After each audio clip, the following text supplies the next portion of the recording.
Halo teman-teman Info Fotografi, apa kabarnya? Semoga dalam keadaan sehat selalu. Saya Encecin dan hari ini saya akan bahas tentang lensa Meike 25mm f0,95.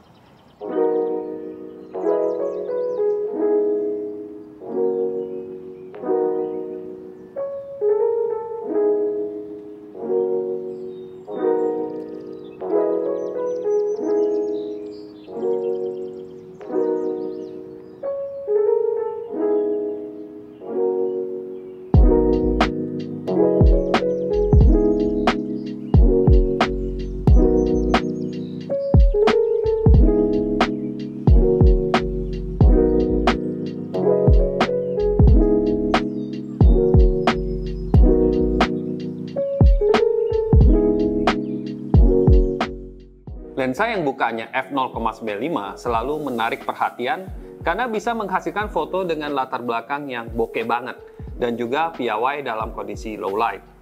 Lensa bukaan f0,95 ini mungkin lebih sering ditemukan di jarak fokal 50mm ya.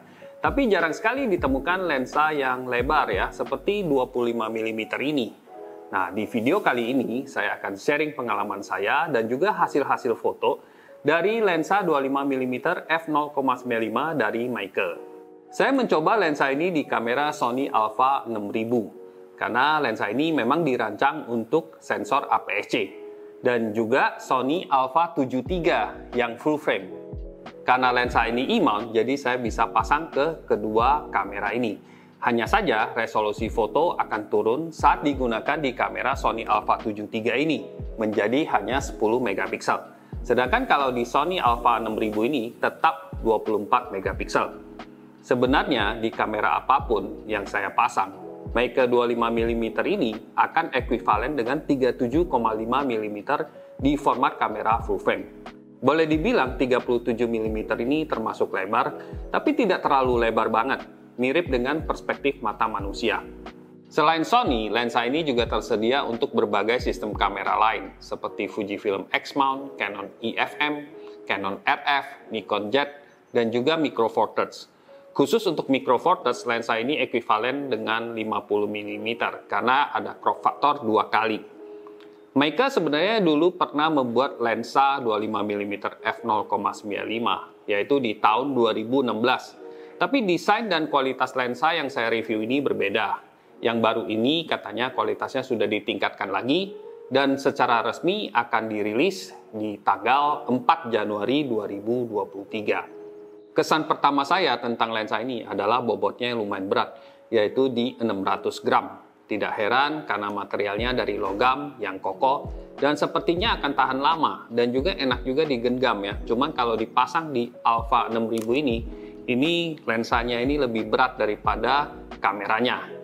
Untuk desainnya sendiri, lensa ini mengadopsi desain ala lensa manual di zaman 70-an yang menurut saya ini cukup positif karena mudah untuk manual fokus yang akurat dan juga anti-slip.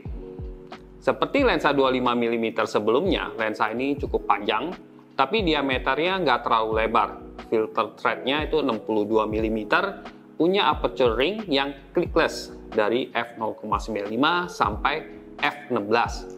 Saya pribadi sebagai fotografer tidak selalu suka dengan desain clickless seperti ini karena kadang bisa berpindah tanpa sengaja dan sulit untuk memilih diafragma secara presisi. Terlebih lagi, aperture ring dari lensa ini menurut saya resistensinya terlalu ringan sehingga mudah sekali berubah posisi.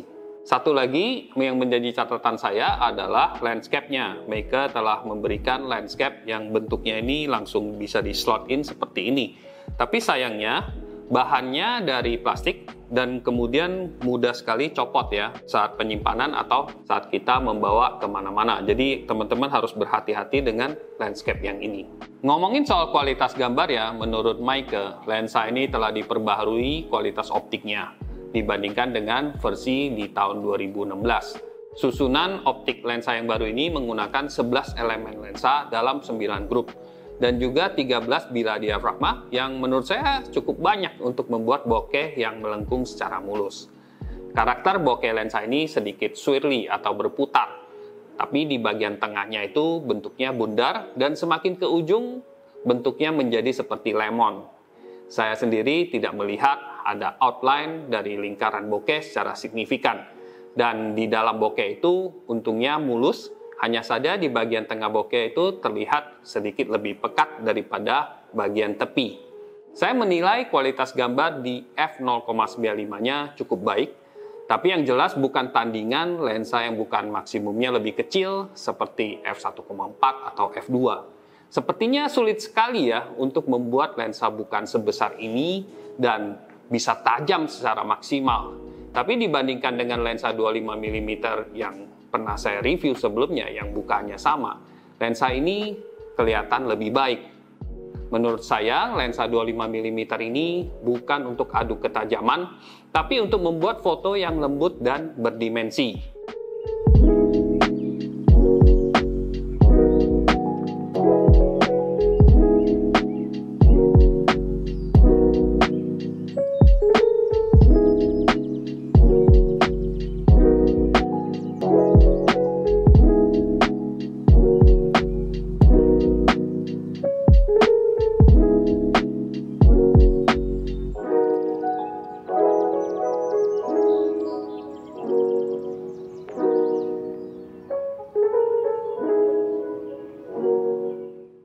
Saya pernah mencoba lensa 25 mm f0,95 dari merek lain dan di bukaan f0,95-2 terlihat terlalu soft bagi saya. Tapi yang Meike 25 mm ini menurut saya sudah lebih baik. Sepertinya Meike sudah sukses untuk meningkatkan mutu dari generasi sebelumnya. Sehingga kualitas di bukaan yang terbesarnya menurut saya masih oke untuk digunakan. Di bukaan f0,95, di bagian tengah foto sudah cukup tajam, memang agak sedikit berpendar, tapi tidak ada chromatic aberration. Sedangkan di bagian tepi sangat blur dan V-nya cukup terasa.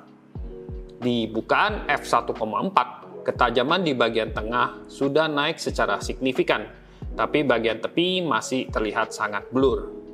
Di f2, bagian tengah foto sudah sangat tajam dan kontrasnya sudah sangat tinggi.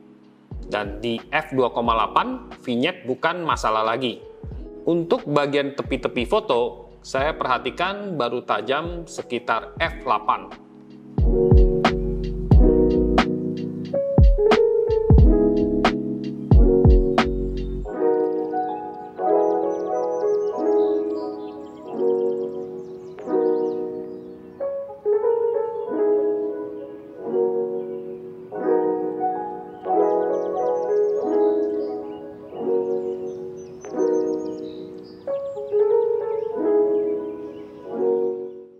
Nah, soal harganya, lensa bokeh dari Meike ini untungnya tidak membuat bokeh ya, karena harganya cukup terjangkau di US dollar 369 atau kalau dirupiahkan di bawah 6 juta rupiah. Bagi teman-teman yang berminat mengetahui bagaimana caranya untuk mendapatkan lensa ini, silakan cek di deskripsi di bawah. Mudah-mudahan apa yang saya sampaikan bisa bermanfaat bagi teman-teman dan sampai jumpa lagi di review lensa berikutnya. Oke, bye-bye.